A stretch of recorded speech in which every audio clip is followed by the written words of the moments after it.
Hey guys, Matt, IronTrap Garage, and today we're bringing you some random thoughts from my brain to your screen.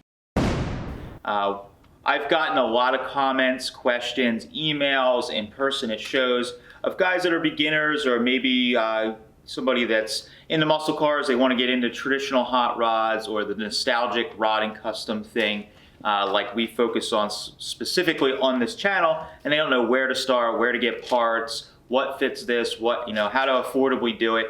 And I think the best thing, the thing that I'm the best at over the years is being a cheap ass.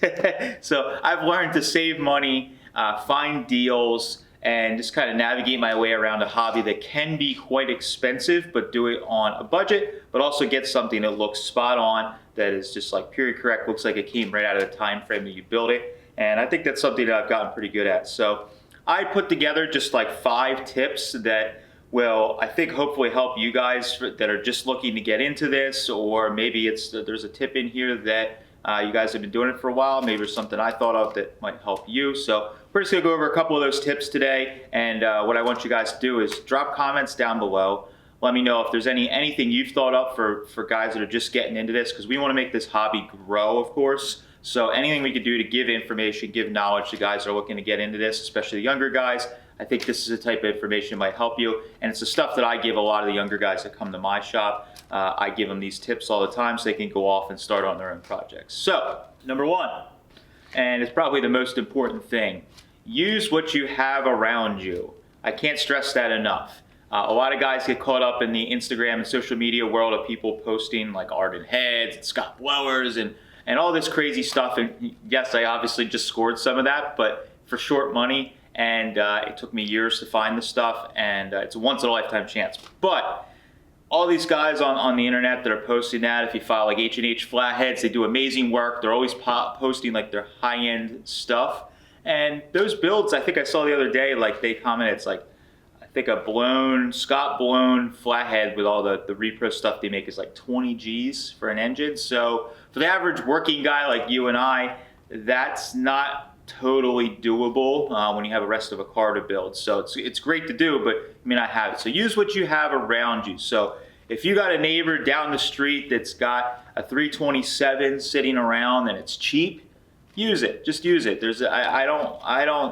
I obviously like certain engines. I'm really into flatheads. I like, some of the certain engines, but that doesn't mean that I shit on a guy that has a nicely done small block Chevy and an early Ford. Look through any of the old hot rod magazines. You will see tons and tons of early small block Chevys. I think the key is making that small block Chevy look like it was done in the era that you're building the car. So if it's 60s or 50s or whatever, kind of dress it up so it looks appropriate. You could take an engine that was out of like a Camaro or something, and you can dress it up so that it looks appropriate and take off like the billet valve cover, some of that stuff that may have made its way on.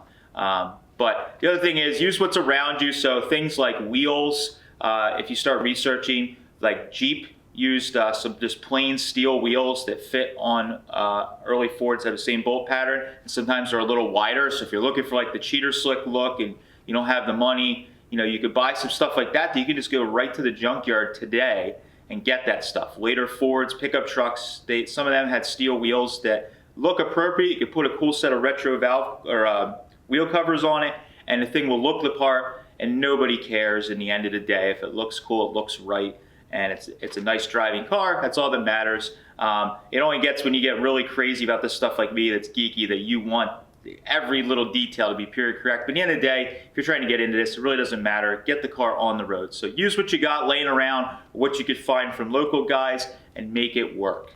Number 2, if you're trying to start for your first project, looking for, obviously probably the most expensive thing I think and hardest thing to find is the body. So if you're starting a hot rod or an early custom, finding the donor body or car project is like probably one of the hardest things to find, and definitely, in my opinion, the most expensive. And this is where, if you have the money, step up, unless you're a masochist like myself and you'll buy things like the Swamp Mercury or the Free T.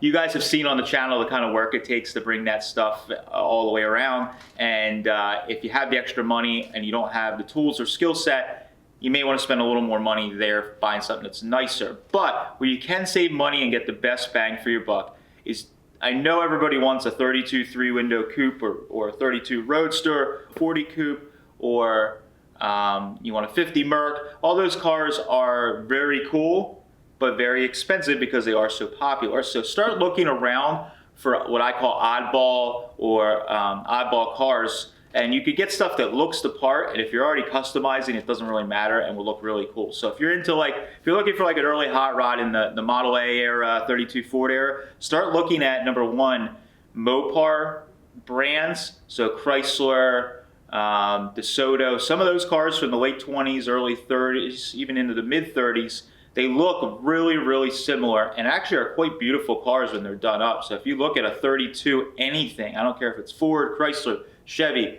that was a magical time in this era of vehicles, and they all look pretty cool. So you could find like a 29 Chrysler Roadster that, yes, it isn't a 32 Roadster, it isn't a 30 Model A Roadster, but it looks cool. And actually what I found is the Mopar stuff's actually a little bigger, so if you're taller or a bigger guy, it's a little easier to get into some of those cars than, say, a Model A Ford or a 28, 29 Model A Roadster. Like all those, they can be really small and tough to get into unless you're like a short guy like myself.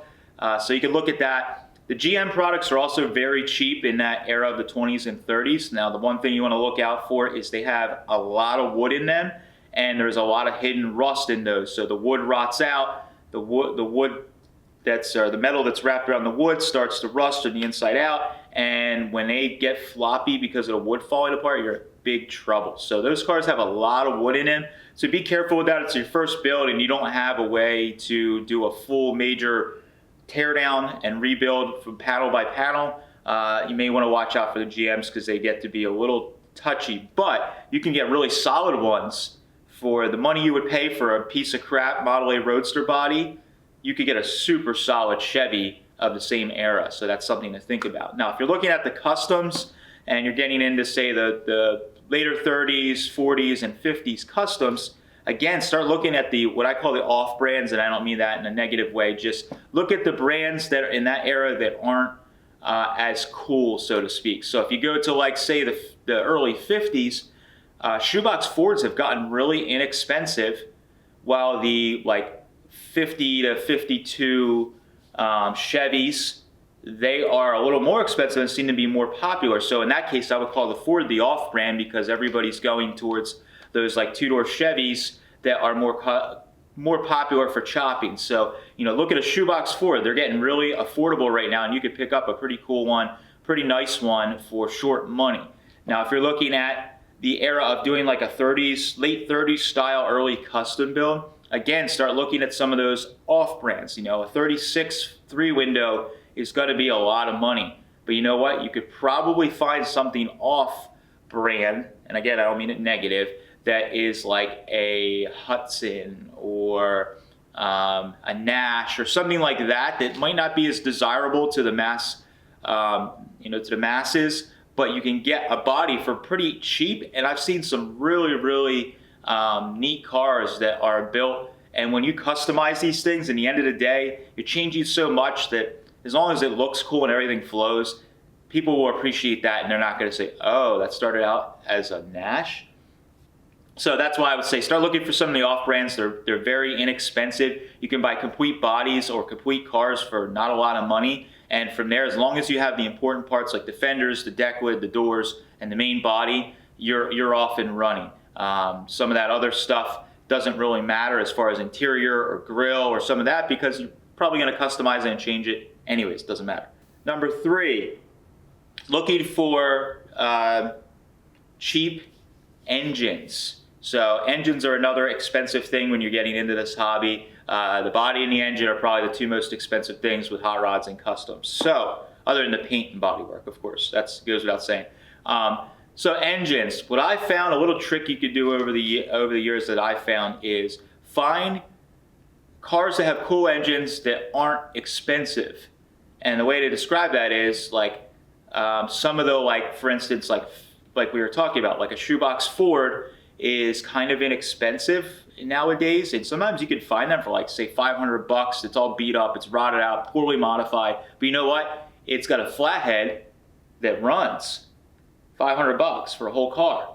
So if anything you can learn from this channel is I'm always wheeling and dealing and trying to pay myself back. So if you buy a shoebox Ford that's beat up for 500 bucks, but it has a flathead that turns over or runs, pull that flathead out, keep it, part out that Ford, the shoebox, or sell off parts off of it, or sell the whole car for, even if you sell enough parts for $500 to pay yourself back, you broke even, you got a free flathead. And if you went to buy that flathead on its own, it might be a running flathead, might be $700-800 even, in that same condition. So look at that. Another one to look at is again, off brands, as I'm calling it. Studebaker. You might be able to look at some Mopar stuff. Like if you go to buy a Hemi that is on the floor out of the car and is marketed on like Facebook Marketplace or Craigslist or even a swap meet, those guys might want for an unknown engine $1,000-1,500. But you look and you can buy a complete Chrysler with one of those engines in it for $1,000. So if you could find the car, buy the car, bring it home, pull the engine out, keep it, sell off all the other stuff, or you know what? Sell the car for $700-800 minus the engine to a young guy that's just going to put a small block or something in it and customize it. You got yourself a good engine for only a couple $100. You're saving money or maybe even breaking even. So that's what I've been noticing lately is you can buy a lot of these like misfit 50s cars that have cool V8 engines in them for short money, and then you can then take that car, pull the engine out, and you can have yourself a kick-ass drivetrain for your hot rod or custom. And if you could do it right, purchase it right, and sell enough stuff, you can break even or even make a couple bucks, get a free engine. And in my world, that is the name of the game, to get all this cool stuff and still feed your family and pay your bills. Number 4, street rodders are your friends. I know they're like ZZ Top era street rods have come and gone, and for right now they're not cool. Probably will come back around again. But those guys and the Boyd Coddington era, billet was king, and everybody was putting minivan center consoles and billet everything on them, and Jag rear end and suspension and Mustang 2 front suspension on 30s cars. And while that may not be in vogue right now, those guys, a lot of times, those cars, they pulled apart like really good traditional cars or cars that were built back in the day. And those guys still have a lot of those parts laying around. I've done phenomenal in my area with some of the local guys that I just see at cruise-ins and different things like that. They have this beautiful car that was maybe done in the 90s, early 2000s. And while it's not my taste, it's still a beautiful car. And you get to talking to these guys and they, oh yeah, you know what? I have the original 32 firewall. I pull it out of this when I put the bitchin' firewall in, or I put the fiberglass whatever on, or hey, you know what? My fenders were all broken at the beads and the running boards are cracked. So you know what? I took them off. I put fiberglass ones on. I'm happy with it.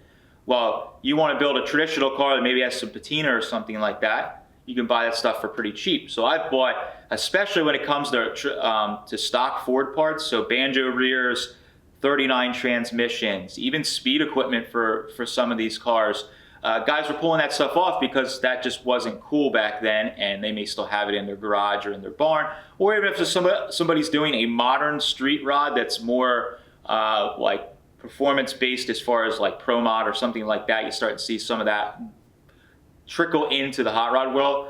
Those guys might pull out a 50 Olds engine that has a cool intake and has all the work that was done to it in the 50s or 60s, and they have it sitting on the shop floor because they put a brand new turbo LS in it. So you know what, if you're into stuff like I am, I'll take that Olds any day, and you probably know it was built correct because it came out of a cool car. So start asking around. I say that in a lot of my videos where we do these videos, it's out of my brain like this, is number one thing is make friends, talk to people at swap meets, shows, get out there in person, meet people. You're gonna find phenomenal deals, and you're also gonna make good friendships. So talk to some of those guys that have street rods and see if maybe they have some parts they pulled off. You might get some good leads and get, of course, some good deals that's going to help you build a traditional hot rod or custom for cheap.